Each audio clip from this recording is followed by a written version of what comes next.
Hey, this is a reminder that if you're in Melbourne in February, we're going to be celebrating our 1 millionth download show at the Malthouse Theatre in Melbourne. Yes, well, it's not inside the theatre, Lewis. As you know, the Malthouse has a outdoor venue. It's going to be a summery event, but you won't be there. Yes, I will not be attending the Malta Outhouse this year, but I'll be back for next year. I'm really disappointed about it. I absolutely love that theatre, but I will be instead doing the far less important work of raising a child.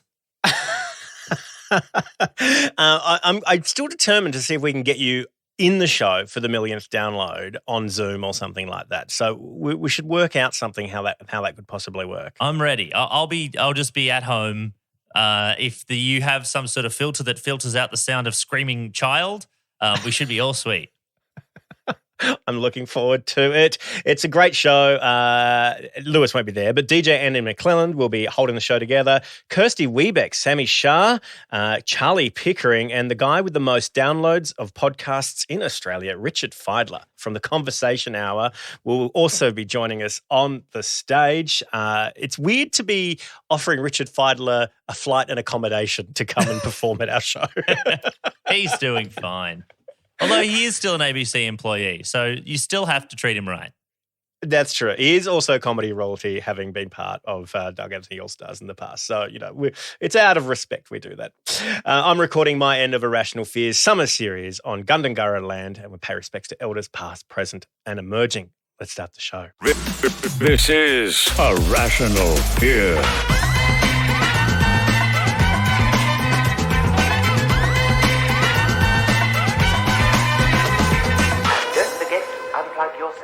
Lewis, it's great to feel the warmth of summer on our faces as we talk to our next guest. Matt Lieb is one of the digital comedy world's comedian.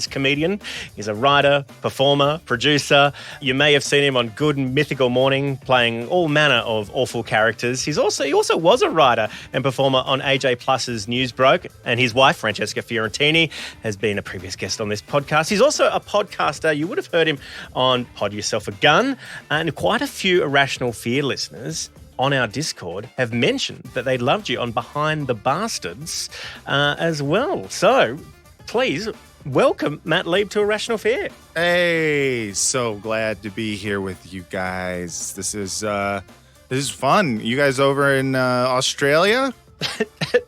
That's right. How could you tell? Sick.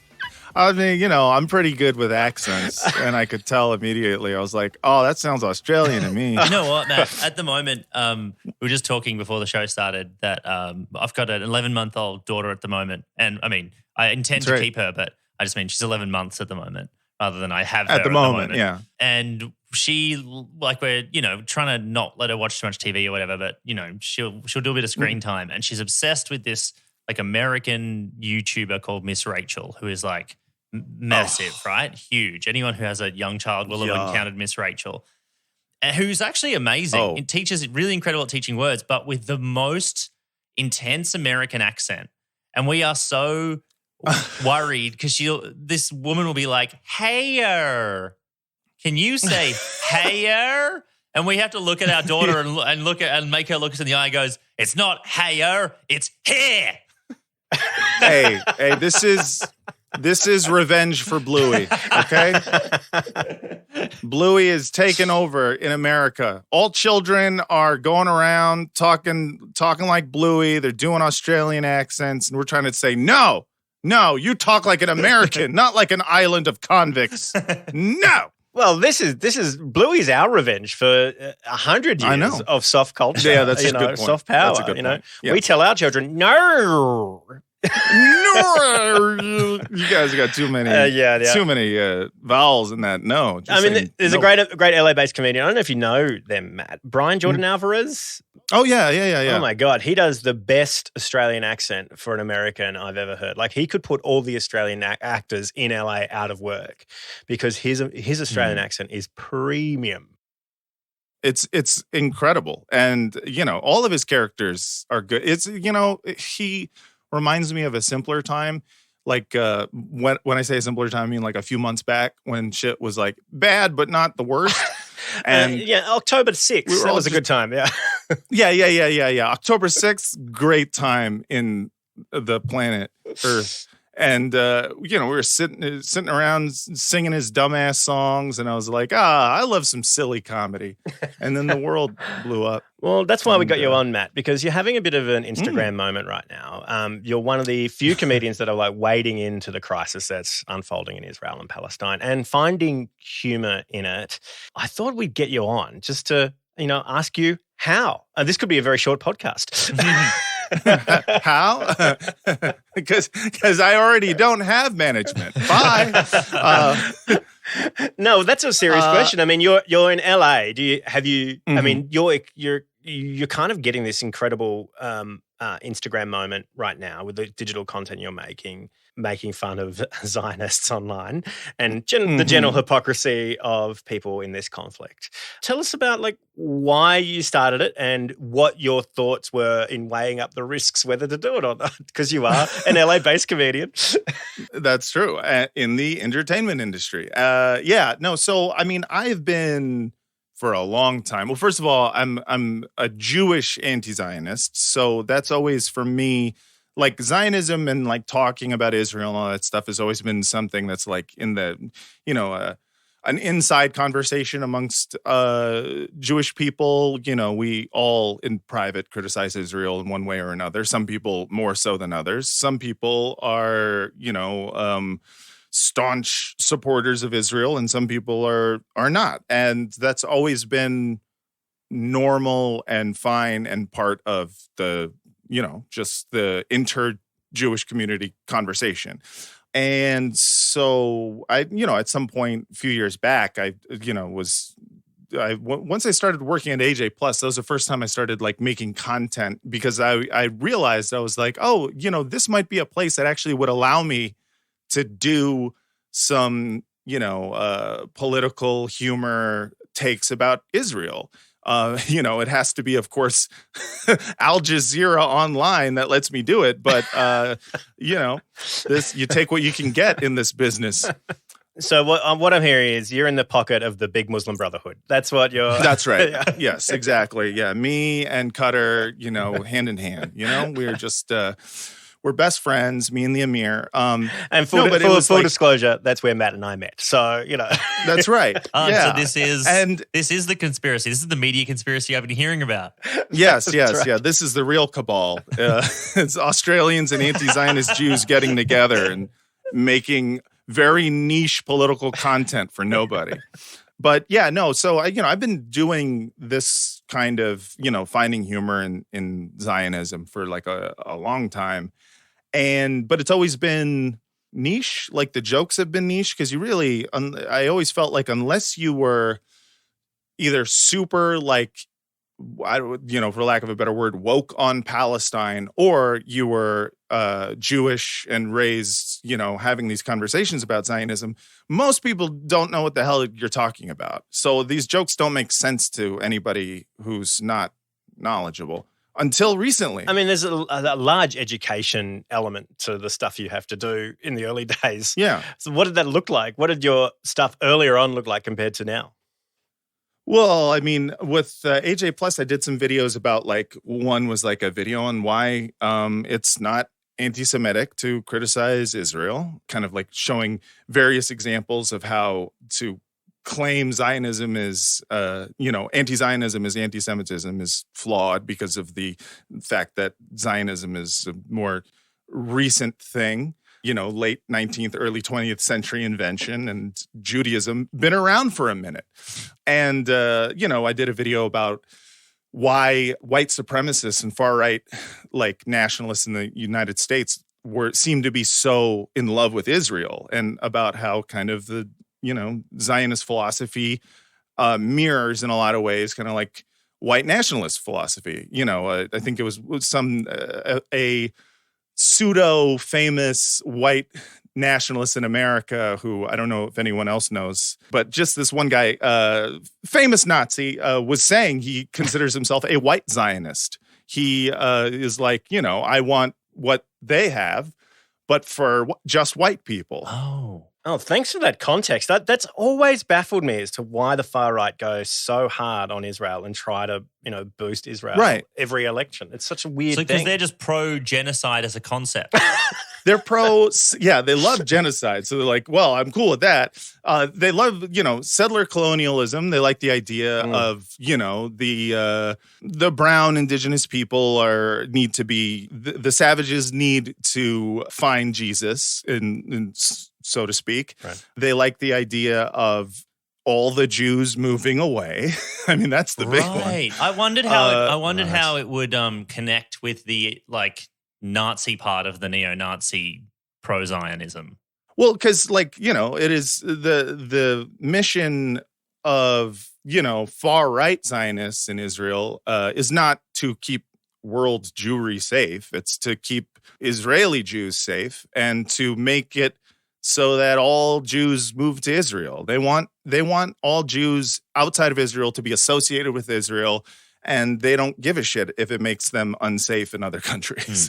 Not saying it should. People should not be conflating Israel and Jews and world Jewry. That is anti-Semitism that Zionists in Israel fully participate in. They love it. They love doing that. And they love making Jews a monolith. While at the same time pretending that they're not doing that. And in fact, they, of course, are against anti-Semitism, which is, I would say I'd seen more anti-Semitic shit coming out of the Zionist internet right now, on Zionist Twitter and stuff. I've seen more anti-Semitic statements come out of there than I have in a long time. And it's not just, these sure, there are actual Nazis on Twitter kind of saying the same. They're saying the same shit they've always said. The Jews run the banks and they made the vaccine. It's all, dumbass conspiracy theory shit. Whereas Zionists will openly, I saw a post today where a Zionist openly was saying people need to understand that all Jews are different ever since the 7th. And it's that is a completely fucked up statement to make, to lump all Jews in together as one homogenous voice, and that we are all now different. I mean, it's actively asking people to look at us as other, and I don't see myself that way. It is interesting, in the world global space. In Australia, I've got plenty of Jewish friends who are fairly vocal online about how the world has kind of ignored October 7 and kind of forgotten about it already. And I think that's fairly legitimate criticism of the world media.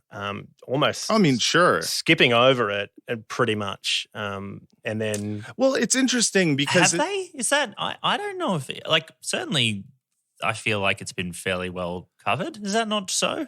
I mean, so this is just speaking from my own news media because I don't know what it's like in Australia, but we've got a guy that runs it. His name is Rupert Murdoch. Do you know?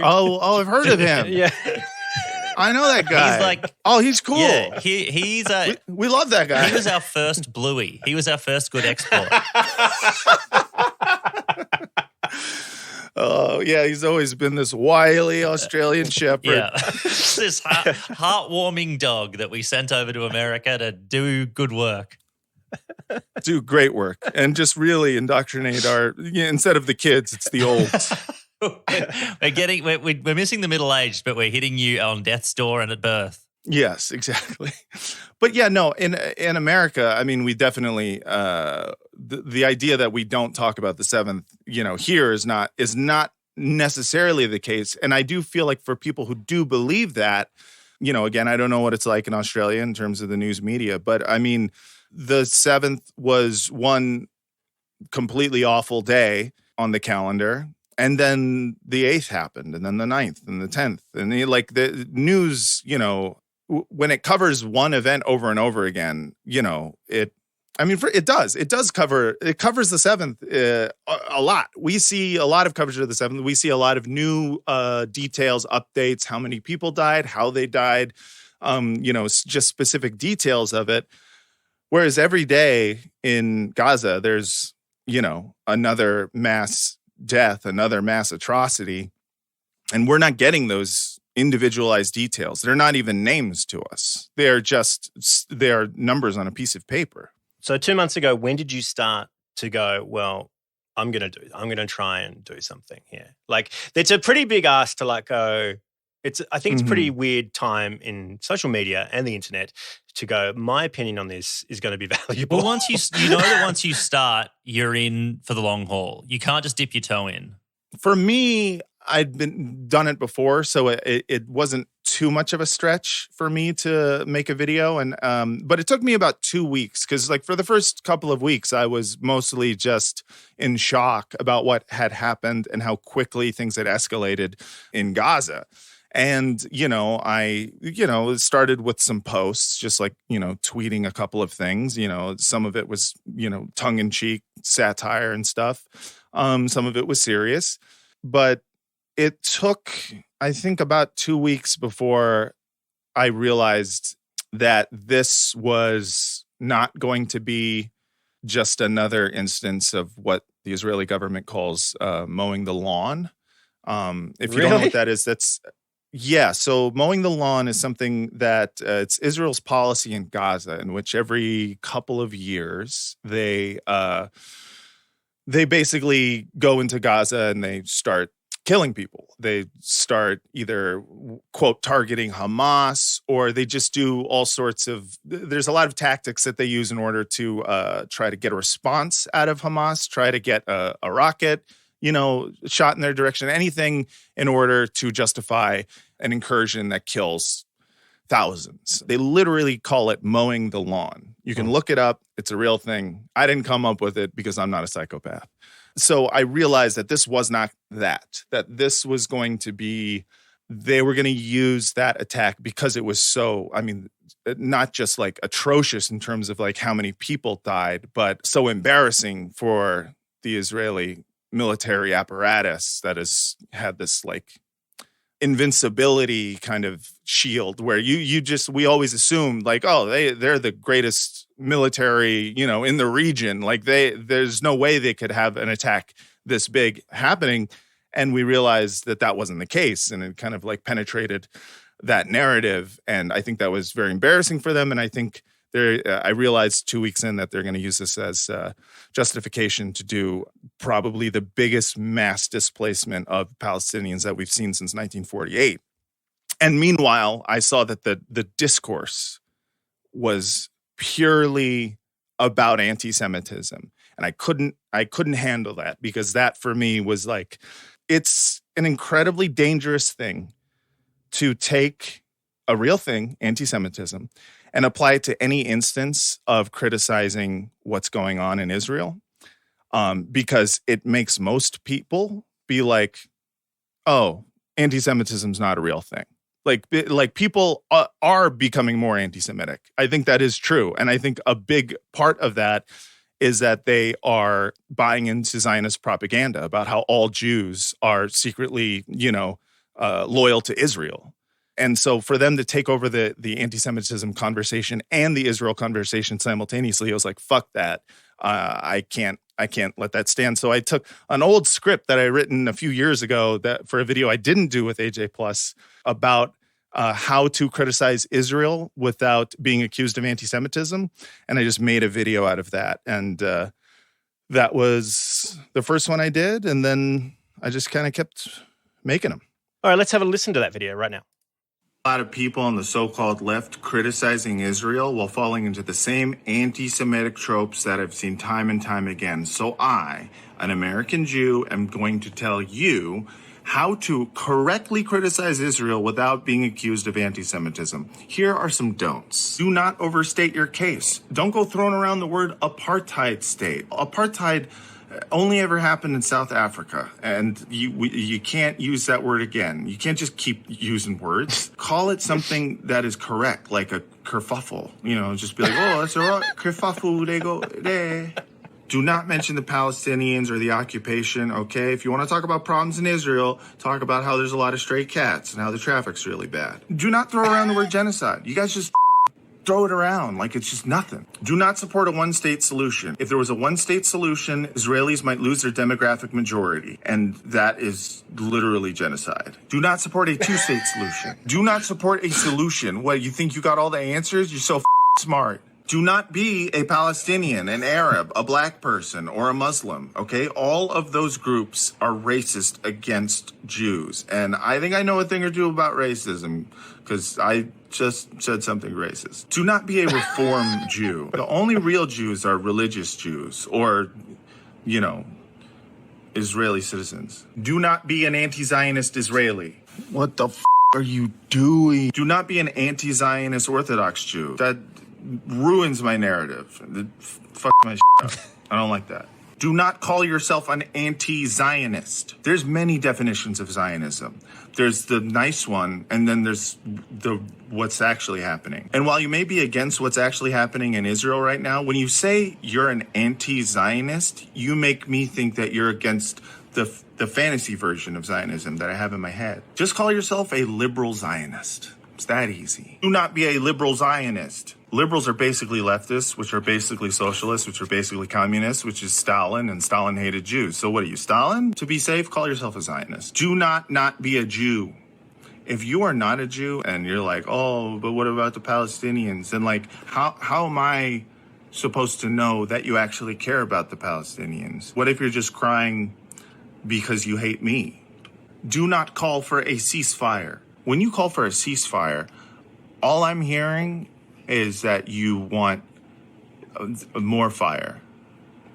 Do not talk about anything on social media, okay? If you want to criticize Israel, open up a Word doc, write out all your thoughts within the parameters that I've set up, and then close that doc and just move about your day. And finally, do not criticize Israel. Just don't. Did any of that feel a little bit dusty from the AJ Plus days, or you were just like... I ended up rewriting a lot of it because it was originally there was only like 2 or 3 of those that were from the original script, and then a lot of them were written, you know, at the time, you know, when I put the video out. Originally it was because they had just the Women's March had just kicked out one of their organizers. It was Zara Bilou, I believe. And they kicked her out because she had said something along the lines of like the Israeli lobby and, you know, talked about the Israeli lobby and talked about Israel and money and how that works in American politics. I thought it was egregious to call that anti-Semitism because it's like, oh yeah, you can criticize the Israel lobby, but just don't talk about how they use money to do lobbying, you know? Yeah. That's simple. That's easy. Like there's just all these rules. There's this constant refrain you see anytime from like Hasbara. Hasbara, by the way, is just loosely Israeli propaganda, okay? Hasbarists are people who deal in Hasbara. And there's a line you see over and over again. It's totally fine to criticize the Israeli government, but, and then whatever thing you just said is actually anti-Semitic. It like the idea that it is totally fine to criticize the Israeli government within these like very specific parameters that doesn't touch upon any possible trope or whatever is like, it is completely irrational. It is designed to make it impossible to do good faith criticism of Israel and to take any critics seriously, and it, you know, it chills the conversation because immediately people don't want to talk about Israel because they all say what? Oh, I'm not educated enough to talk about this. Clearly, I need to like, you know, read more about this and in order to understand it. And what they mean is like, I don't want to say the wrong thing and then be accused of anti-Semitism, which does have like a real like material effect on your life. Like you can lose a job. People have been losing jobs left and right over this. You know, you could lose friends.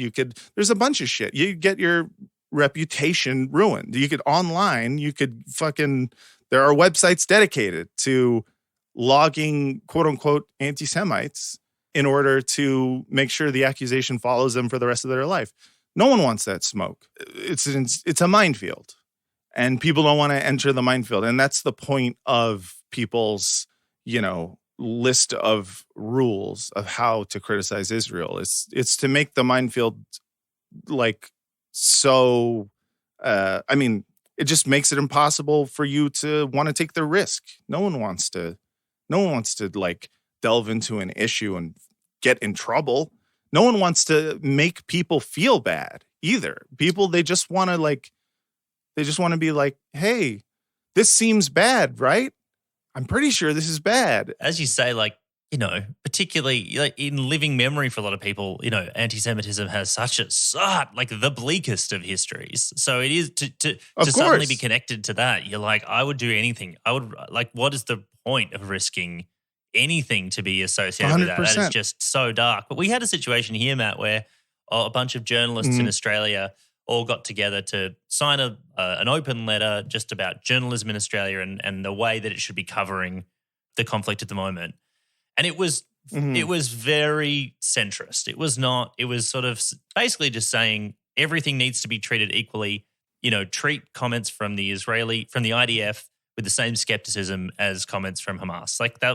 It was more or less that, right? And we had, and it was hundreds and hundreds of journalists signed it, but heaps of people wrote these messages of I can't sign that because I'll lose my job, and that is It wasn't calling for anything even beyond basic journalism to be applied to the situation. Mm-hmm. I saw heaps of people sign it, and when I saw people who couldn't and have spoken to people who couldn't, it's really, I was like, oh, right, okay. These are normal, good people in normal jobs that I know who are afraid of losing their job over just asking to do normal journalism on this. Yeah, no, it's true. I mean, it is, it's a minefield, and people are legitimate. They're not even wrong. It's not that they're scared for a good reason. We are watching people get fired, get demoted. I mean, at least here in the United States, people are and have been for years. One of my good friends, this journalist, M. Wilder, who I've known from Jewish anti-Zionist spaces for a bit now. A few years back, she lost her job with the Associated Press because some Israeli, right-wing Israeli troll, I don't know, a troll or group of trolls. It's hard to know who did it, but someone found her alt account on Twitter in which she is, openly talking about Zionism and openly talking about Free Palestine and stuff like that. This was not her public account. It was kind of a private one for friends and stuff. And they, publicized it, and they got her fired from the Associated Press. And so people have been losing their jobs for this even pre-October 7th.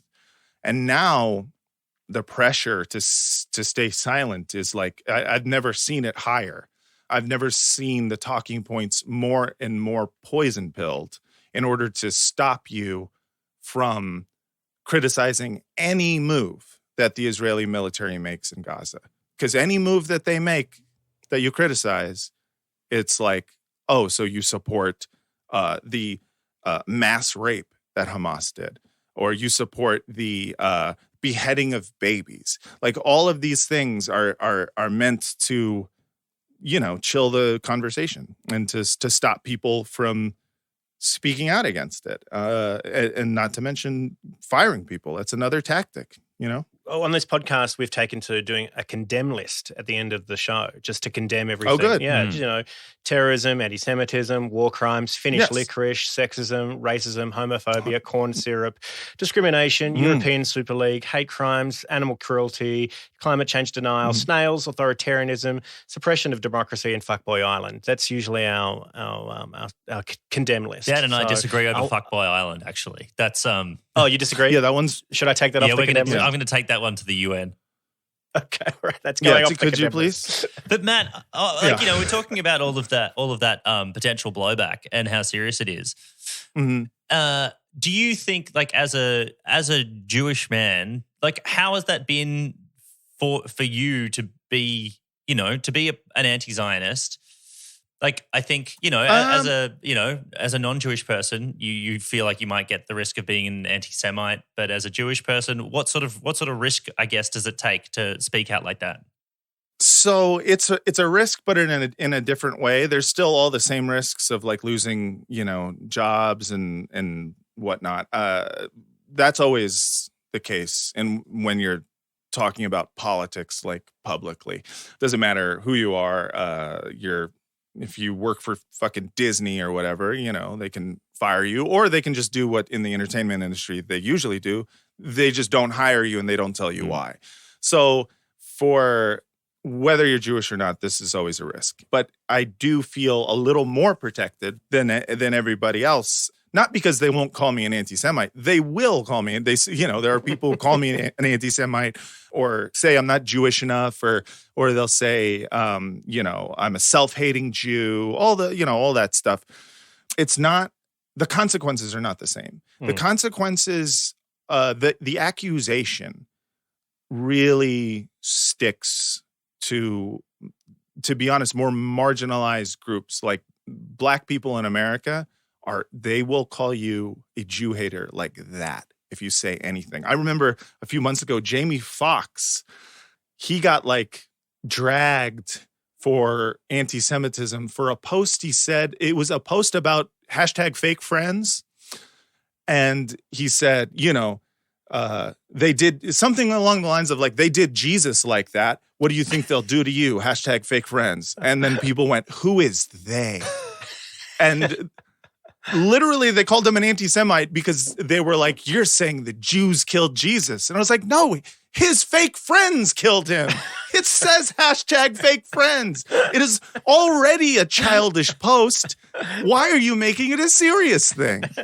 And literally, like, Kanye is the first time in a long time that I have seen an actual, like, just an anti-Semitic post from a Black celebrity. Usually when they're calling a Black celebrity anti-Semitic, it's because they say something along the lines of, there's a lot of, Jews in the entertainment industry, or they'll say there's a lot of, Jewish lawyers, or I have this good, they'll say like, I have a good Jewish lawyer. And people will be like, hey, how dare you say Jews and lawyers are a thing. But like Kanye, at the very least, I was like, okay, he's going full bore. He's all out. Like he's like Jew hate.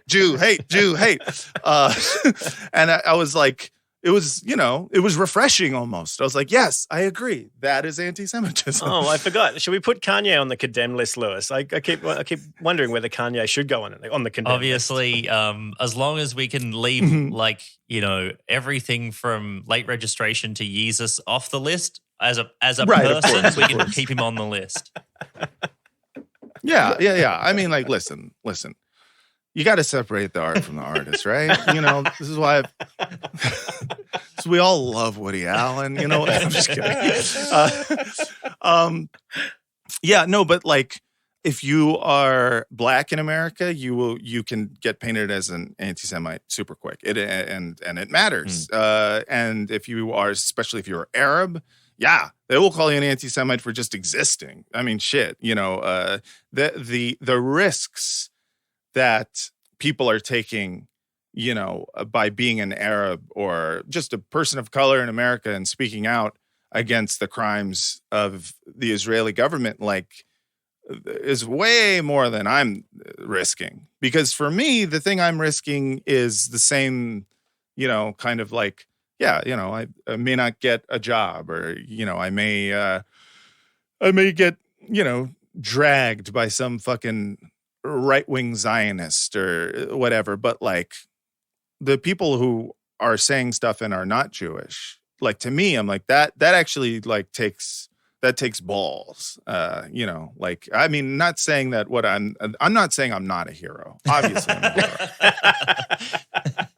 But I'm saying that a lot of people are more heroic than I am. I mean, I'm doing mostly satire. Everything I'm doing it from the, I'm doing it as a Zionist liberal Jew, Zionist, yeah.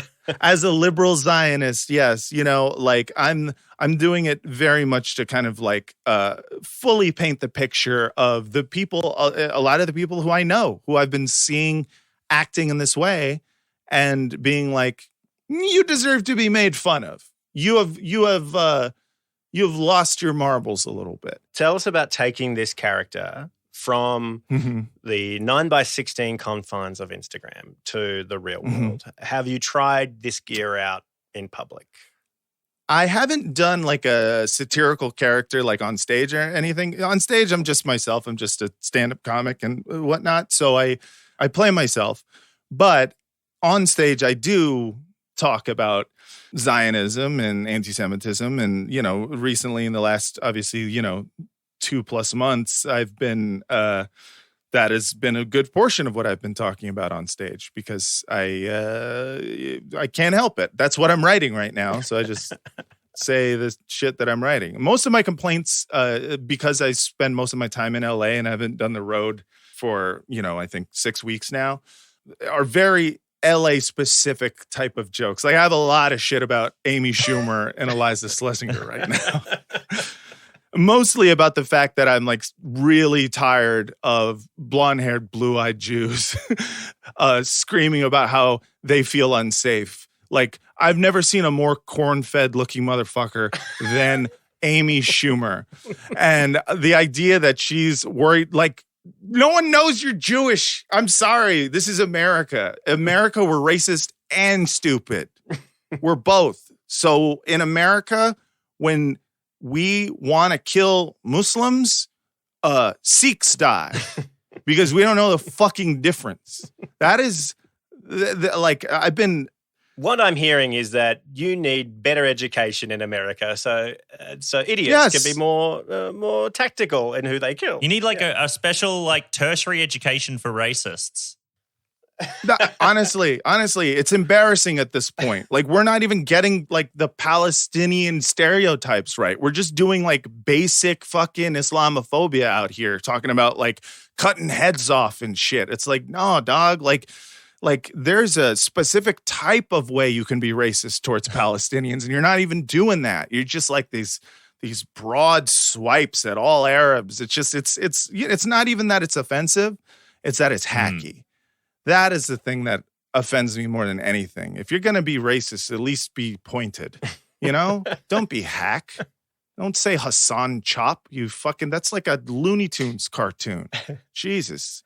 Like, and I think one thing that annoys me about it too is that like the amount of care that I think a lot of people on the left and Arab Americans and just Arab critics of Israel, the amount of like care that they take to make sure that their language is specific to Israel, specific to the government, specific to the conflict.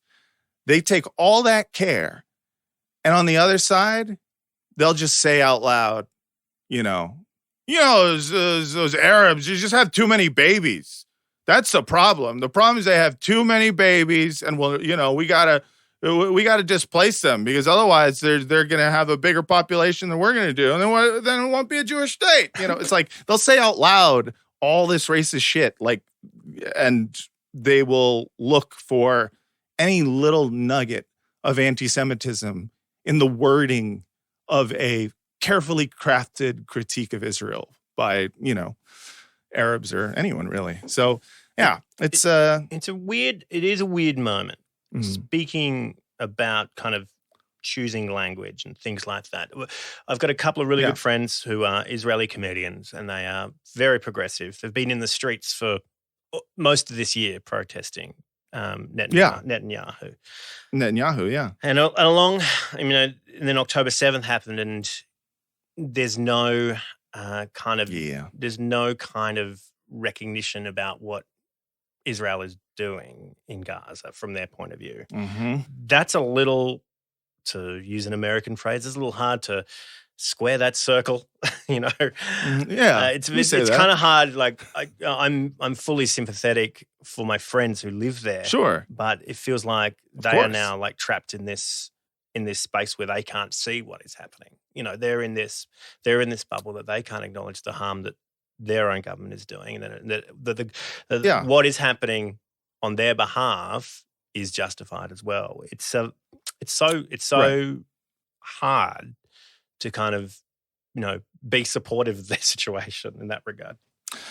Yeah, no, I mean, I feel for Israelis. I feel for not just my, you know, Israeli friends and whatnot, but just Israelis in general because of the literally impossible situation that their government has put them in.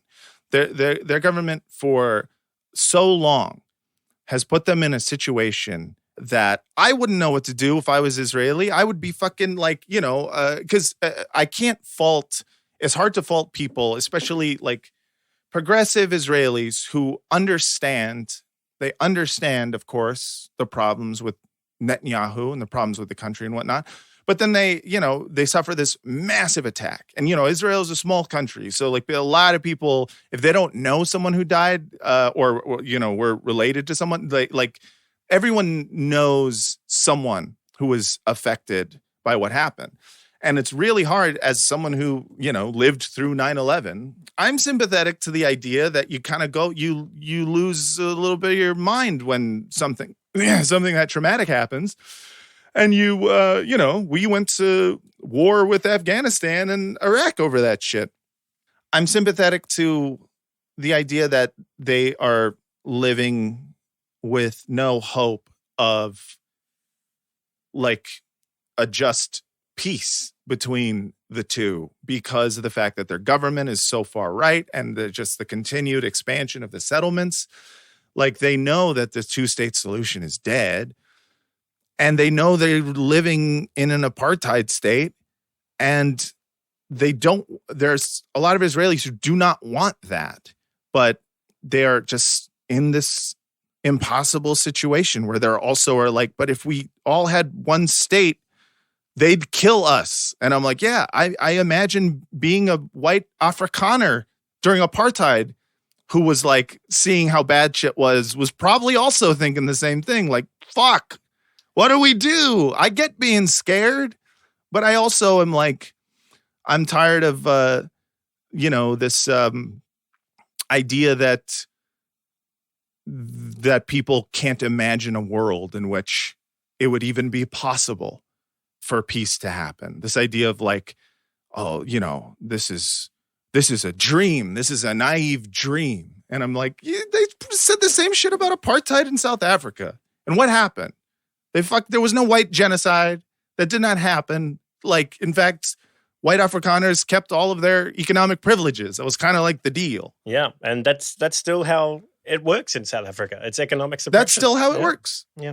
Yeah, it was kind of a neoliberal compromise. And, you know, it certainly wasn't perfect, but, you know, it didn't happen. The whole fear, we have to do this because of security. Like this idea that people can't even imagine, they won't even begin. They'll just call you naive straight away, say you don't know what you're talking about, you don't know the history, blah, blah, blah. Like it's just, we're dealing with so much coddling that I'm sick of it. I'm sick of the coddling. I'm sick of, you know, this idea of like, we have to allow this level of brutality because what else are we supposed to do? It's like, I don't know, use your fucking imagination. You think about it for a little. What's the up? alternative to that is the brutality lasts forever, which is also not like that just cannot be an option. Right. That's the alternative is the brutality lasts forever.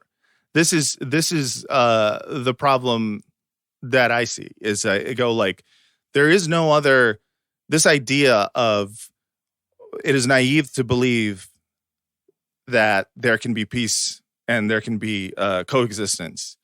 The idea that is like insane and naive because of the death. It's like, what's happening now then? Is that not death? Is that not brutality and destruction? Like, what do you mean? It's like, but the idea is, you know, Israeli security and the security of Israelis is more important than the security of anybody else in the region. And that is like, to me, I'm like, well, that's wrong. I'm against that. Once again, Matt, very brave. Very, very brave. of you. I'm very brave. You know, all of this shit would not be a brave thing if it were literally anything else. That's the other thing that pisses me off. That's literally anything else. I'm tired. God damn it. And then meanwhile, you have people here in America, and like I love all my friends who are, who have been texting me about how Hamas is going to kill my baby and stuff. Like, I love them still, even though they've lost their mind and are threatening my child. But I'm like, you are scared of college students. Maybe don't center yourself in this moment. Maybe try. Matt, Ugh. can I just say thank you? And the work you do brings many people around the world catharsis for trying to understand and think about this issue. Is there anything else you'd like to say before we wrap up that you haven't said already? I would like to say that if anyone's listening to this and wants to debate me, my DMs are open. Please feel free to write long screeds yelling at me. It's always welcome. Always welcome. And I want you to know and feel safe in knowing that when you are debating me, you are debating Hamas at the same time. So, because I bring all my messages back to Hamas via Qatar, obviously, the Emir, I talk to him. He brings the messages back. And then your debate talking points are seriously considered by Hamas. So, follow me at Matt Lieb Jokes on Instagram. And thank you guys for having me on the show and allowing me to talk about Israel and stuff. I hope I made sense. I mean, it's a really tricky time, and as two white guys from Australia, well, I'm Lebanese, so I'm kind of from the region. I was going to say, I thought you were Jewish at first, and see, that just speaks to the American ignorant racism that I have, where I just looked at you and I just said, here's a Jew right here. I mean, I feel completely ill-equipped to have a conversation about it because, and so it's great. Because the fact that you're Lebanese and me even saying this, like, you're like, I'm not touching this, Matt. Fuck you for even But there are braver Lebanese friends in Australian media than myself who are doing a lot of mental load work on this. I can Jan Fran, Antoinette Latouf, and all those dudes who are like really awesome on this topic. I salute their work. It's incredible what they're doing too. But Matt, to have a comedian do it who's Jewish is really fun. It's a lot of fun. It's a very niche market, and you know what? It doesn't help the career. Help me! Well, that's a rational fear. We're a very niche podcast. We don't help anyone's career. I'm so sorry, man. Well, I'll be fine. Oh, God damn it. Oh, I need help. Thank you, Matt. If someone pays me enough money, I will shill for whatever weird apartheid country you got. So if some fossil fuel state in the middle of the Gulf wants to fund. If let's say a place that's some sort of Islamic republic is looking for a token, I'm your guy. You're the guy. Thank you, Matt. Yeah. Thanks for having me. Matt Lieb. You can catch Matt Lieb on Instagram at Matt Lieb Jokes. Also, you can follow his wife, Francesca Fiorentini, also on Instagram. They do excellent work together. A big thank you to everyone who listened to the show, but also thank you to Jacob Round on the Teppanyaki timeline for giving it a bit of a tidy up. Also, big thank you to Rode Mics for Lewis's new gear. Oh, it's so good to have Lewis on some new gear. It's less dodgy than the gear we had before. And also, big thank you to all of our Patreon supporters. Now, if you are a Patreon supporter and you want to come to our millionth download show, there is a code on Patreon. So if you want to find out what it is, log on to Patreon or check your Patreon emails and you'll see the discount code there. You get a big discount to come to our millionth download show at the Malthouse Theatre in Melbourne, February 1st. All right, until next time, there's always something to be scared of. Bye.